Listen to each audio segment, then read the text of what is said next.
Thank you very much. We are on a tennis court to talk about football. Um, yeah, it happens that way at LitFest. Um, so, Simon's written, to the best of my knowledge, 7 books. Sorry. I think I've written 7. If you say so, I'm sure. Yeah.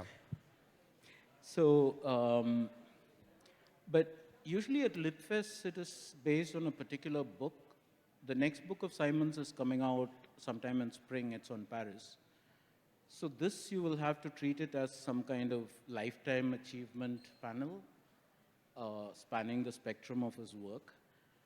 And Simon, it's not the first book that you wrote. This is actually a book that you co-wrote. It's Soccernomics.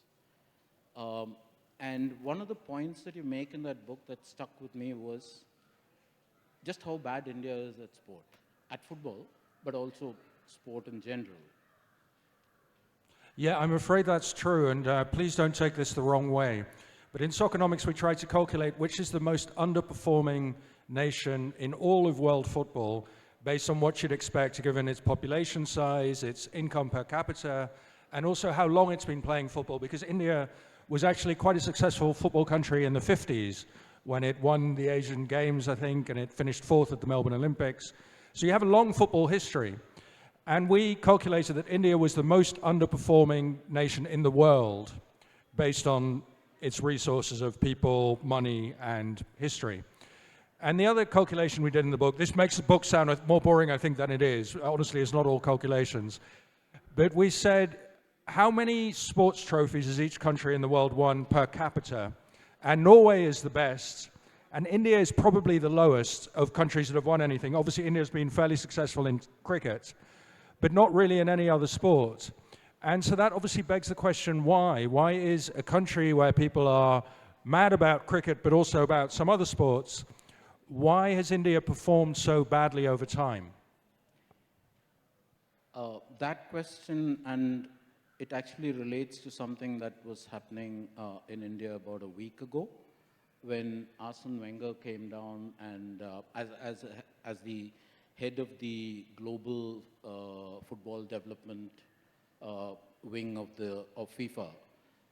He's inaugurated a football complex in Bhubaneswar, and I saw that press conference, and he was making the point that a 5-year-old Indian kid is equal to a 5-year-old Sao Paulo kid when it comes to physique, when it comes to intrinsic ability, all of that. So the point that he was making, and he said, for India to develop as a footballing nation, you've got to catch the kid at 5 and monitor them through the age of 15, at which point it takes off. Now, you made the point that we've underperformed. Do you think that is because of some kind of systemic neglect, which can then be turned around if this kind of initiative comes in, or is it, I think coaching is step 2. Step 1 is playing. And when I've been going around Bangalore these last couple of days, I think, where would anybody play sports?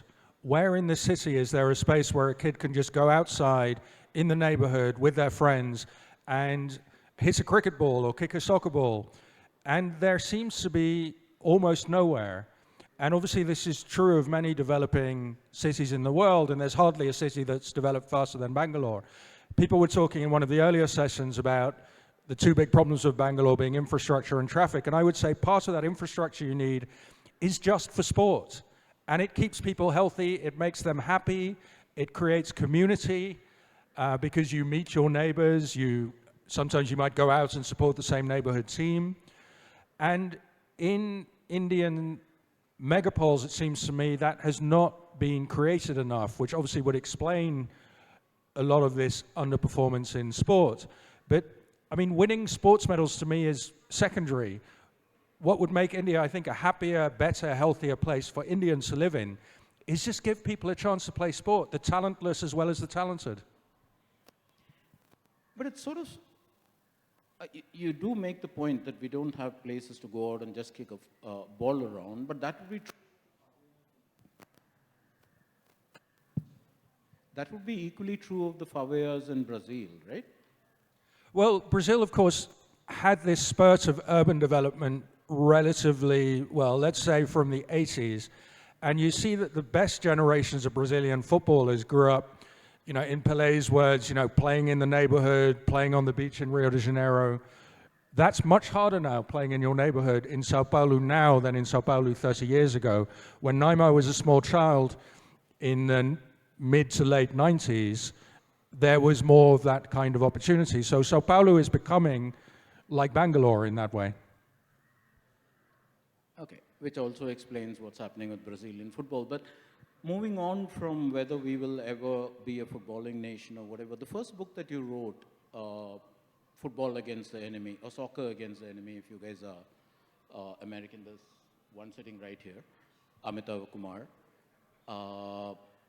Two things struck me about that. One is that was a 1994 book, and yet the themes that you talk about in that book, for instance, particularly the confluence of politics and sport, the use of sport by authoritarian regimes to sort of whitewash their less savory activities, all of them are as relevant today. So it feels, in a sense, like I'm reading a book that was written or ripped off the headlines very recently. The other part of that question, and it also struck me at the time, was it's a project.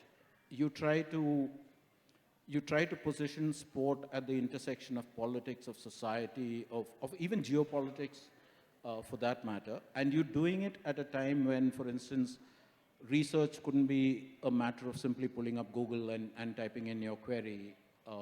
If you wanted to get in touch with somebody, it wasn't just find the email, find the WhatsApp. It seems prehistoric in a sense. So, and you did that when you were, what, early 20s? Yeah, I mean, you say it was ambitious. It was crazily over-ambitious. It was a crazy book to have attempted. So I started writing it when I was 22. I just finished university, and the publisher had given me £5,000, which is just about enough to take the train and fly to a few countries. Went to 22 countries, living on a shoestring, sleeping in trains overnight, that kind of thing. And yeah, I mean, there was no internet, so how did you know who to speak to in Argentina or in Estonia, also without knowing the language?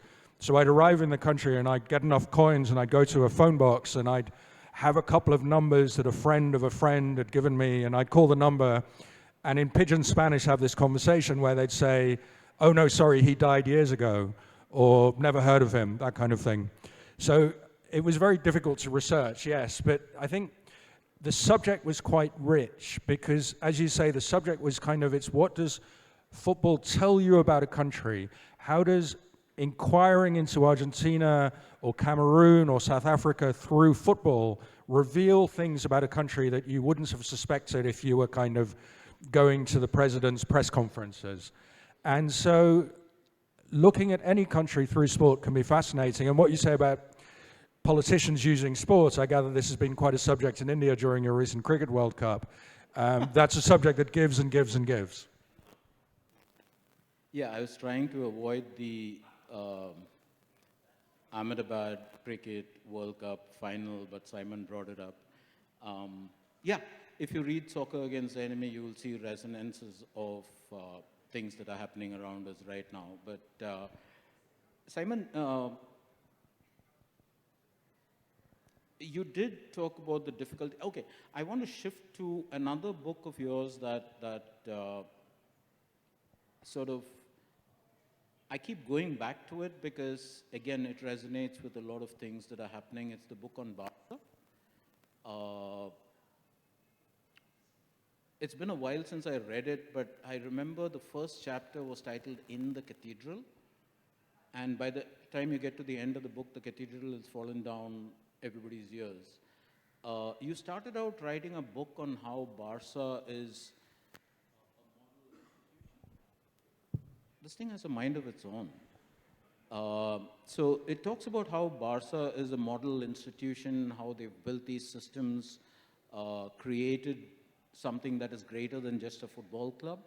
In fact, I think that's the motto of Barca, right? Not just a football club. And all of that, and by the time you've done your research, you're actually looking at the decline and fall of the Barcelona empire, in a sense.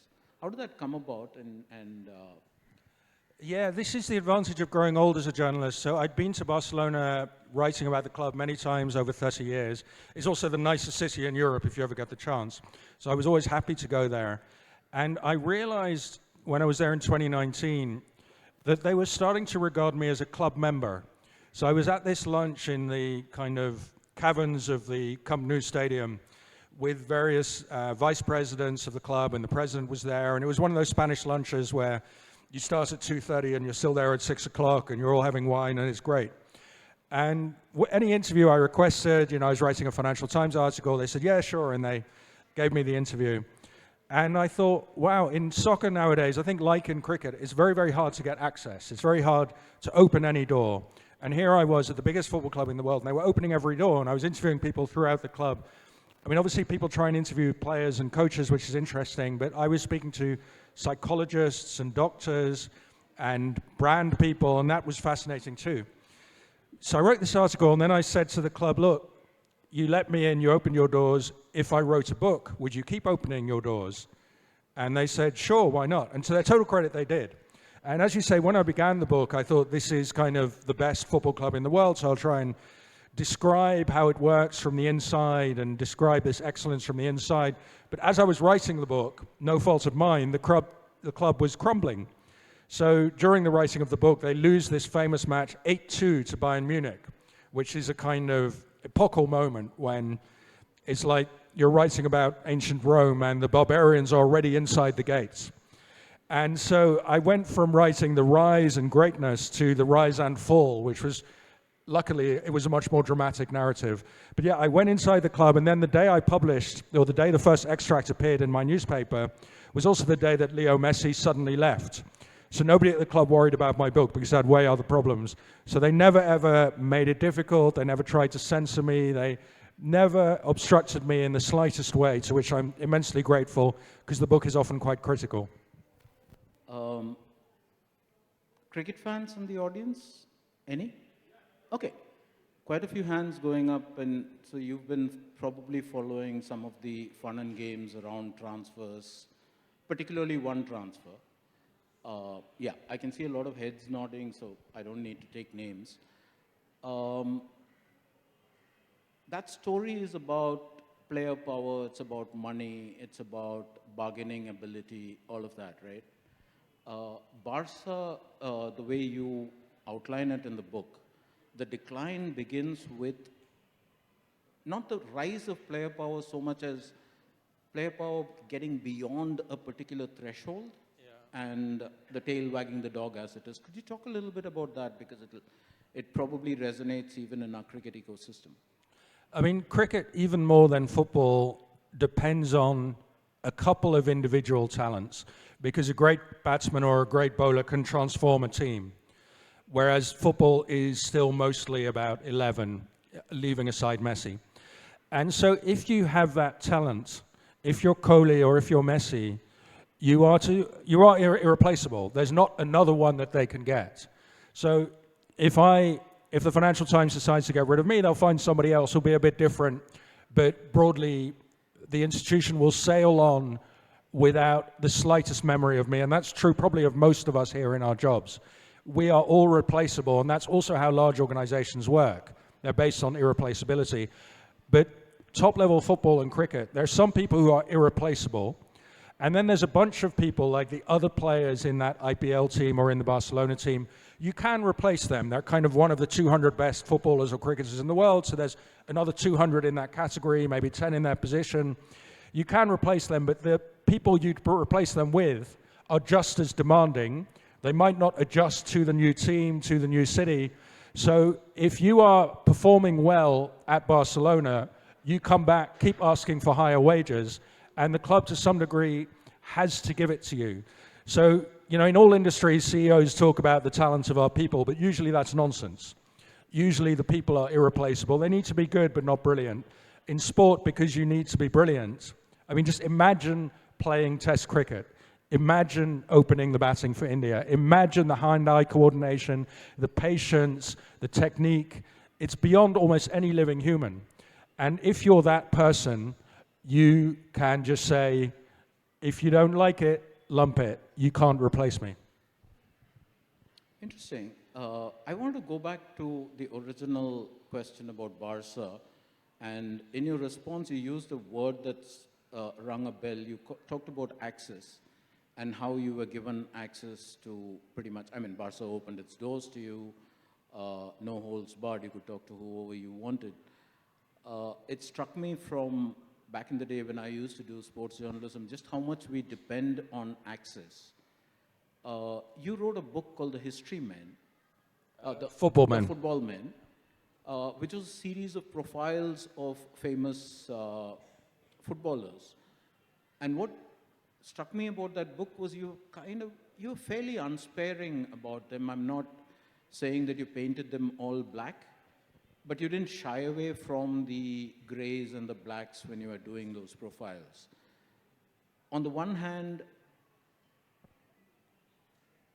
as a writer, you want to tell the truth about the subject you're writing about. On the other hand, you have the realization that if I actually tell the truth, I'm probably not going to be welcome in that player's space anymore, or even in the space of the team that he plays for. So, did access ever worry you? Did it when you were writing that book and when you were writing other books? Did you find yourself worrying about whether this book would make you persona non grata in a particular environment? I never worry that. I write the article, and if they never want to speak to me again, tough. I just write what I think is true. I try not to be, I try to see the good and the bad and write a three-dimensional portrait. Athletes are three-dimensional people. But I never tell lies or hold back truths for the sake of access. But then I have the luxury that I'm not a beat reporter. So if you're a beat reporter, whether you're covering the Indian cricket team or the British Parliament, you have to keep going back to your beats. So you're limited in how truthful you can be because you see the same people the next day and you need them to give you stories. So a beat reporter is kind of condemned to make compromises, and I'm sure I would in that job too. And so in return, your sources, you write nicely about them. You always say, well, this player failed, but it wasn't his fault. It was the coach's fault or something. And then that player will feed you nuggets, will feed you little scoops, will give you the next interview. And so I've never played that game. I only ever meet somebody once, and then I walk away. And if it happens that the relationship survives and I meet them another time, that's nice, but that's not what I'm doing it for.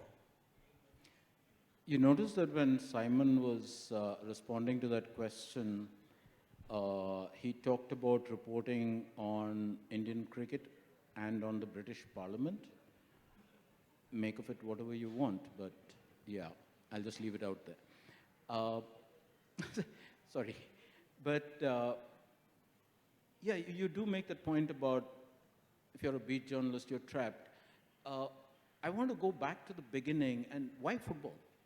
I mean, for a large part of your career, outside of the FT columns, all your early books were all football.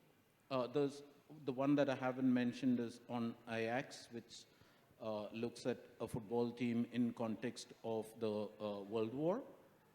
So where did this, was it an obsession? Because I was going to use where did the obsession from football come from? I wasn't sure if it was an obsession or... Look, like most people here, probably I grew up loving sports. I loved cricket and football, and I played them, and I watched them obsessively, way too much. And, you know, so when I was 16, I began writing football journalism, and I'd grown up in the Netherlands, so I was able to write about Dutch football. I'd just read Dutch newspapers and magazines, and I'd write what was happening for World Soccer Magazine in English. So it was very low-level journalism. And that got me into sports, and then through Football Against the Enemy, I, you know, was offered to write football freelance articles and columns. But I never wanted to be a sports writer. I wanted to escape from it. I mean, I think you escaped from cricket as well, because writing about sports is also a terrible trap. If you want to look at the world in the whole and explore new terrain and learn new things, writing about sport your whole life is a terrible fate. And I never wanted that. But it was the work that I was given. And in journalism, at the beginning, you take the work that you're given, and then because you've spent a lot of time in football, you have enough material to write books. you spot ideas for books. But I wanted to break out. And when I was 40, I thought I'd never break out. But then luckily, the Financial Times said, you don't have to write a sports column anymore. You can write a general column about anything. So I began writing about political and social themes. And so I've now written 3 non-sports books in 3 years. And the next one, the Paris one, is out next year. So I was trapped in sports, and I made my escape like, Spider-Man. I'm glad you used the word escaped from sport because that kind of resonates with me, but never mind that. We're kind of running out of time, but I wanted to ask you, after all these football books, you suddenly then shifted gears. You wrote The Happy Traitor, which was Gordon Blake's story. It had been told before, but I haven't read everything that's been written on Gordon Blake. That's a lifetime thing, but you actually got to meet him, talk with him, spend time with him and all of that, right? Yeah, this was a British-Dutch spy for Britain who then was turned to communism and became a KGB agent, in which role he betrayed hundreds of British agents, was given the longest jail sentence in British history, escaped from jail in 1966, made it from London to Moscow, where he lived the rest of his life until the age of 98. And I interviewed him in Moscow, and we had a lot in common because we're both sort of British, we grew up in the Netherlands, and we're cosmopolitans. So I really liked him, but he was a serial killer in that he had betrayed all these agents, many of whom were killed. And so I walked out of that interview in Moscow at his dacha, his summer house, thinking, that's the most interesting interview I've ever done in my life. And at the time, my children were small, so I was spending every weekend, the entire weekend in the playground. There was no chance to write a book. But it stayed with me, and a few years later, as the children, became a little bit more autonomous, I thought, right, I'm going to start researching a book. So I wrote the book about years after the interview, and then I had to wait till he died. That was the agreement. I could publish the book when he died. And finally, age 98. And so the book came out in 2021. But I think that's sort of how I try to write books. If I can take the reader into a place and into a person's life, I'll hold the reader's hand and I'll take you into a place or a life that I've seen, and I'll bring you there. Sir George Blake's life, or Oxford in the 1980s, where the disasters of modern British politics were made, or I'll take you inside FC Barcelona. That's sort of my construction for how to write a book. I'll turn it over to the audience for questions now, but before that, if you're going through Simon's catalog of books and you want to read more, another book you should read is Chums. You all know St. Stephen's, right?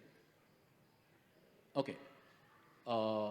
Think of Chums as a kind of British St. Stephen's and how it influences policy in India. Also think of Oxford as the place you can blame for the existence of Boris Johnson.